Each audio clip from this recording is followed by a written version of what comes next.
Welcome to another video with Raederle. Today I want to talk to you about enmeshment trauma and abandonment trauma and how these relate to attachment styles and also boundary violations. Let's start with enmeshment trauma. So enmeshment trauma happens when you're growing up and the adults in your life are violating your sense of identity. They're violating your boundaries, your desires, your wishes, your wants. Sort of the terrible twos are actually created by adults not honoring the toddler's growing sense of identity, their growing sense of preference, their growing sense of desire. So when they say no, and the adult says, well, you're going to do this anyway, that's enmeshment trauma. You may have to say no on occasion. When this no, however, is ongoing, chronic, it undermines the individual's ability to develop a healthy sense of self, a healthy sense of preference. Abandonment trauma, in contrast, is about outgoing boundary violations. It's about adults in your life abandoning you emotionally, physically, or both. Usually the two go hand in hand together. You start to have a disagreement with somebody and they walk out of the room. That is an outgoing boundary violation and it creates abandonment trauma. And that's in contrast to enmeshment trauma, where perhaps you get into an argument with somebody. Instead of walking out of the room, they get angry and maybe they grab you and they shake you. This is an incoming boundary violation. It's coming towards you into your space. It's violating your preferences, your desires. And it's creating a sense of enmeshment. They're enmeshing themselves into you. They're enmeshing their desires into you. And this creates a loss of positive identity. So in any situation where the parent or adult is upset with or in disagreement with the child, they can create either abandonment or enmeshment trauma depending on how they handled the situation. Now, of course, ideally they would create neither, and they would do something that would feel respectful of both the adult and the child's boundaries at the same time. Perhaps they have a disagreement with the child and they say, tell me all about your perspective. And then after they've listened and they've validated the child's perspective, they tell the child all about their perspective until the child can understand the adult's perspective. And then they come to a meeting of hearts. And then when this happens, there is no trauma. Both parties come to a solution that feels good to both of them. This is different from compromise, because compromise is when both parties sacrifice a little bit in order to come to something that sucks only a little for both parties. When you experience abandonment trauma throughout your childhood, or in any way that's severe or chronic, it could be one or the other, it doesn't have to be both, as you develop an anxious attachment style. This means that you are preoccupied with what your partner is doing because you're worried that they might emotionally leave you even if they don't physically leave you.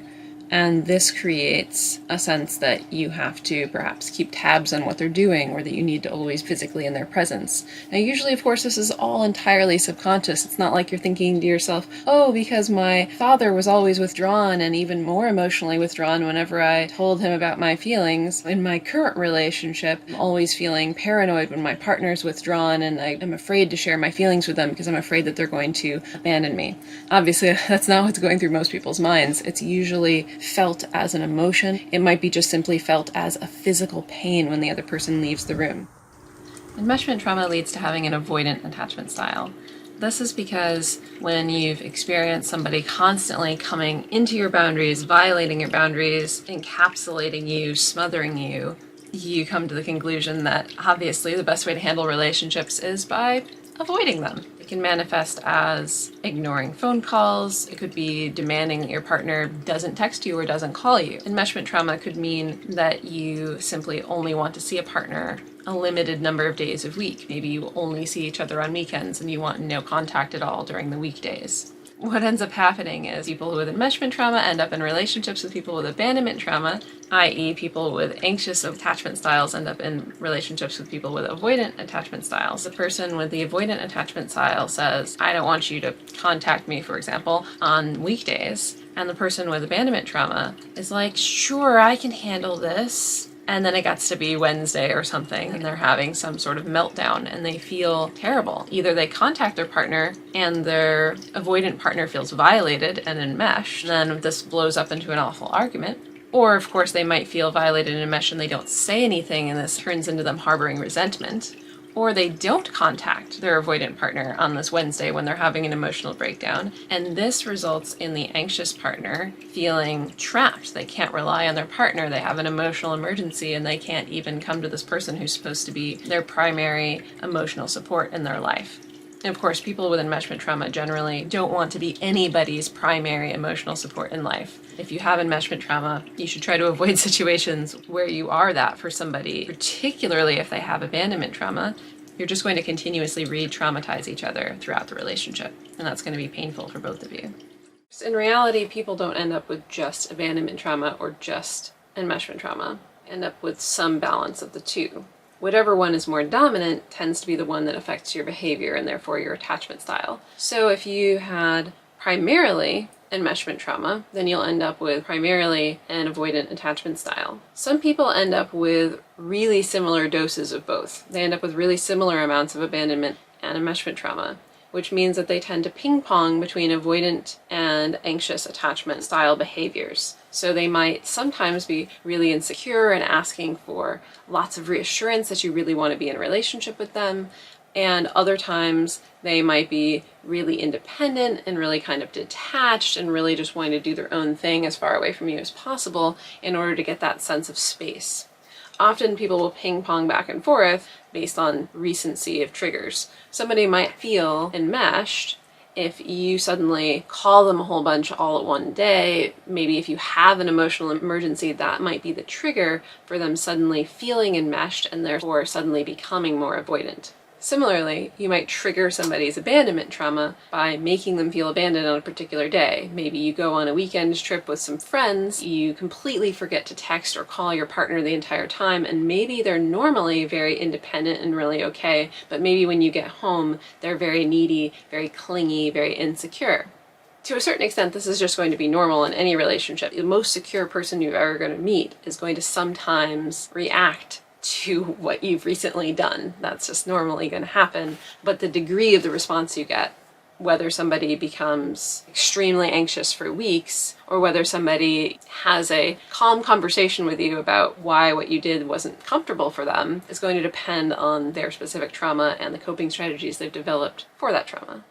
This, of course, raises the question, what happens if somebody doesn't have either abandonment trauma or enmeshment trauma? Does that ever happen even? Well, yes, it probably does maybe happen. However, you're never going to meet somebody who has none of either in their history. Why? Because we live in a culture that's based on punishment and rewards. We are basically domesticating our children using this rewards and punishment system. Even if you didn't explicitly ground your child for particular behaviors, reward them with some sort of treat from the store for particular behaviors, you're still using it even at a subconscious level just through your behavior, showing disappointment in your child for doing something that's still a punishment for them, and they still want to conform to make you happy.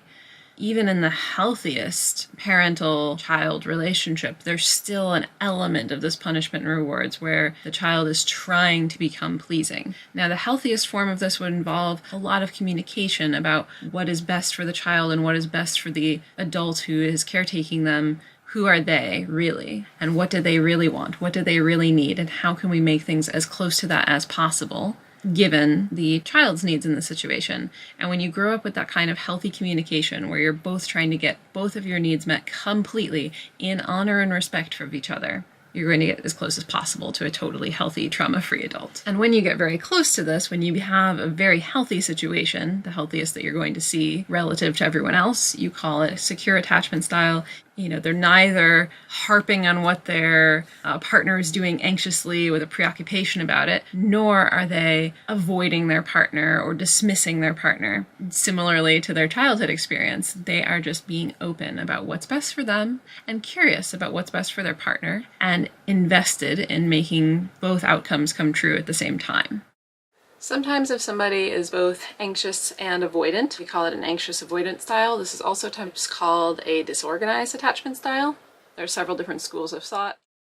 Ideally, what we all want is a secure relationship style. We want to feel safe in our relationships, which is what characterizes having a secure attachment style. Incredibly, A person with a secure attachment style can be in a relationship with someone who is mildly or moderately anxious or avoidant and provide a healing experience for that person just by being secure themselves. By being transparent, kind, and open, their anxious partner is soothed and feels safe. By being flexible, accommodating, and respecting boundaries, their avoidant partner is soothed and feels safe. However, someone who is extremely anxious or extremely avoidant will likely find a secure partner infuriating. An extremely anxious person may feel that a secure partner is too distant and not loving enough. An extremely avoidant person may feel that a secure partner contacts them too often or wants to talk things through too much. This is an important concept for figuring out who you are an ideal match with. If you are someone who's extremely anxious, this is not something that you should feel ashamed about, but it is something you should consider when seeking a long-term partner. Look for somebody who is similarly anxious as you, so that you both want to spend a lot of time touching, contacting each other, and being together. Someone who wants to be attached at the hip is going to be ideal for you.